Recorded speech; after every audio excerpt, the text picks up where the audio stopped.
রোহিঙ্গাদের ফেরত নেবে।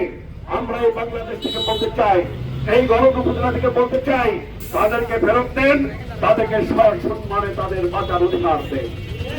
পার্শ্ববর্তী ভারত না বললেই নয়, পার্শ্ববর্তী ভারত বাংলাদেশের কখনোই চায় না শান্তিতে থাকুক। 47 সন থেকে শুরু করে দেশ বিভাগের পর থেকে শুরু করে কখনোই তারা বাংলাদেশের ভূখণ্ডকে মেনে নিতে চায় না, শোষণ করতে চায়, শোষণ করতে চায়।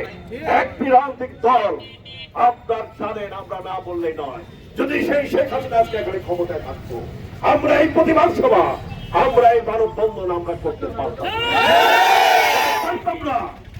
আপনার 5ই আগস্টের বিপ্লবের মধ্য দিয়ে শেখ হাসিনার আরেকজন স্বৈরাচারের পতন হয়েছে বিধায় আজকে আমরা এখানে দাঁড়িয়ে পারি। ভারতের মাটিতে বসে বসে ষড়যন্ত্র করে, সেই ষড়যন্ত্র সফল হবে না, ষড়যন্ত্র সফল হবে না। ভারতেও আপনার মুসলমান ভাইদের উপর অত্যাচার হচ্ছে না। আমরা এর তীব্র প্রতিবাদ এবং নিন্দা জানাই, আমরা তীব্র নিন্দা প্রতিবাদ জানাই। আপনারা পৃথিবীতে গণতান্ত্রিক রাষ্ট্র দাবি করেন, আজকে সেই চরিত্রটি আপনাদের হারিয়েছেন। যদি না হারিয়ে থাকেন, শেখ হাসিনাকে বাংলাদেশের মাটিতে পাঠিয়ে দেন।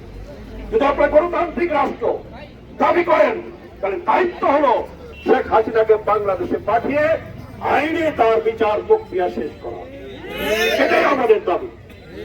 যদি বন্ধ রাষ্ট্র হিসাবে আপনার এলাকায় এই অঞ্চলে পার্শ্ববর্তী রাষ্ট্র হিসেবে শান্তি প্রতিষ্ঠা করতে চান, অবশ্যই শেখ হাসিনাকে বাংলার মাটিতে আপনাকে ফেরত করানো হবে। আপনার মুসলমানদের বিরুদ্ধে আমরা বাংলাদেশের মুসলমানরা আমরা দুটি আইনে, প্রধানত আইন শরিয়ার যে